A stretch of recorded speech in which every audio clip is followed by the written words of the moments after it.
Well, we're out here on our property today trying to do a little clearing.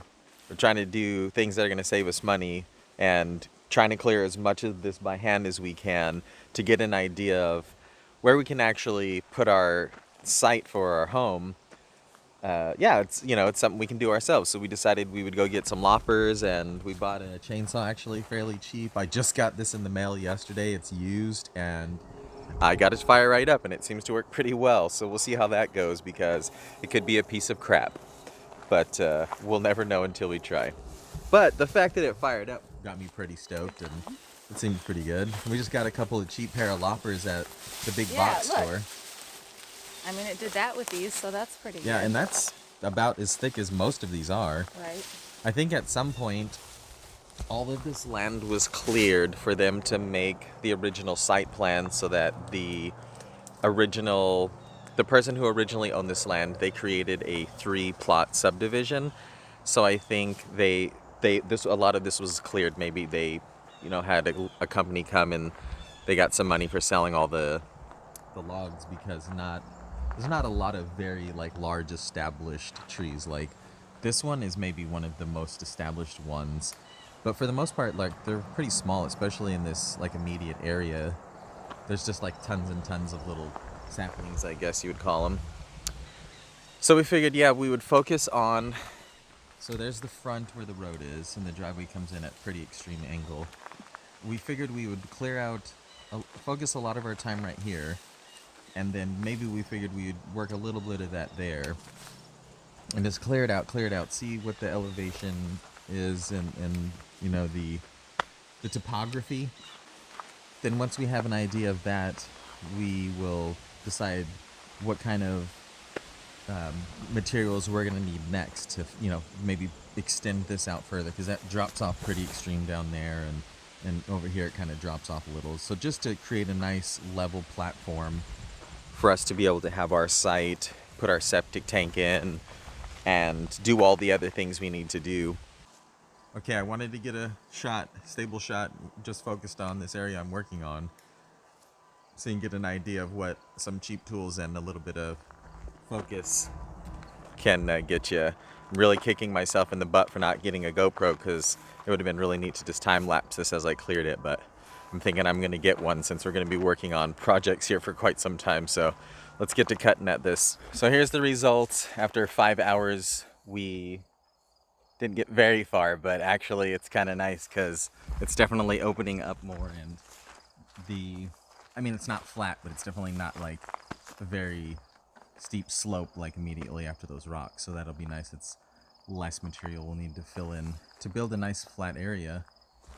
As you can see, as we went along, we kind of just trimmed off all the leaves, took all the little twigs and made a pile, and then everything that we weren't able to just kind of cut through with our loppers, we piled over here, break those down later into some firewood. And then as I was going along, I just was piling up a bunch of dead wood that I found so that we can make a fire, and we'll just kind of slowly burn all of this stuff so we don't have to pay to have it taken away. So coming along pretty good. We'll probably just come back out here tomorrow morning again and see if we can just kind of keep digging into that area. Well, I've gotten the hack in a little bit before I got this camera going, so maybe if you could tell, there's a little bit more cleared back there where it kind of starts to slope down.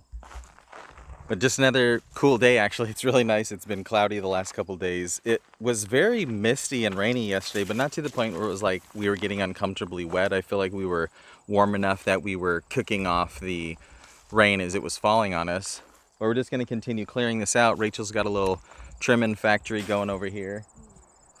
And I think, yeah, we're going to have a decent amount of fuel to burn all of this stuff off once we get some of these bigger limbs down. And actually, there's a bunch of felled trees in the woods, and Rachel and I were just saying we could just actually hike in with the chainsaw, cut up all the dead felled trees that are already pretty dry, and then hike those out up here to be able to burn off some of this stuff. So that's an idea.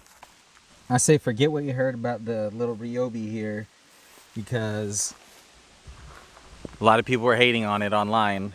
I only paid $40 for this used one, and I think I paid $30 shipping, so it's $70 and some change. And this thing rips. I just cut down all of this And none of it's super big, but also it's just a little tiny chainsaw. Like, of course it's not cutting through like 2-foot freaking trees. But yeah, for what the price and for what it's doing for me, like, holy crap, it's freaking awesome. But I was able to shred through all this stuff. And the, you know, the thickest one was maybe like between 6 and 8 inches, and that's all I want because I'm not trying to take down my big trees, like my established trees. I want to leave. So this is perfect, man. This thing's awesome. But I'm gonna clear all this up and we'll see how awesome this area looks now that this is all cleared out. We've cleared quite the nice little area. These are the biggest trees that I ended up cutting. Maybe that's 6 inches on the bottom of that there. It's pretty good. So it wasn't too much that we had to actually do. Just a couple of smaller trees to cut, and then just a bunch of these smaller. Basically, a lot of this is where this was all cut down before, and then like 10 sprouts came out of like one trunk. So a lot of it is just you like using loppers, and you know, I have a machete and I'm like hacking at that. But some of this stuff we'll just cut up smaller, like this stuff here I'll just cut up smaller and we'll use it for firewood, or who knows, make something out of it. I always say we'll make something out of it and then I just end up burning it. But I'd say that's pretty good for, I don't know, maybe less than 8 hours. We only worked for several hours today. So 2 people just working with a chainsaw and a couple of tools were able to clear quite a nice little area. So we've definitely got a better idea of what's going on. And actually I'll walk down there and I'll show you something that I found was pretty cool. So that stone wall is actually the property line on that side. You can see some pink ribbons maybe there, but it runs that way, which I believe is northwestish. And then it also then runs back west that way to hit the road again. It's kind of weird. It's like a rectangle that has like a weird corner. But this is actually like a stream or a little creek that runs through there. I'm assuming in the spring when there's a lot of snow melt off. So that could be like a really nice feature, because as you can see, it's just right there. And then this is the area we cleared basically here. And then back there is the flat area that already existed when we brought the property, which I believe is what they had created as like the site for the home in order to be able to get the subdivision basically. So yeah, we're gonna just keep working at this. If you're curious, stay tuned to our channel. I'll try to do my best to keep our progress updated. I'm not really good about it, so I'll try to focus on making more shorter videos to keep it all updated. And what we're gonna end up doing is, you know, slowly build a home here. So we'll see how this all goes if you're interested in that. And also we have our small home in Spain, so we'll be doing some projects there, and we have some on our channel as well. So check that out if you're curious.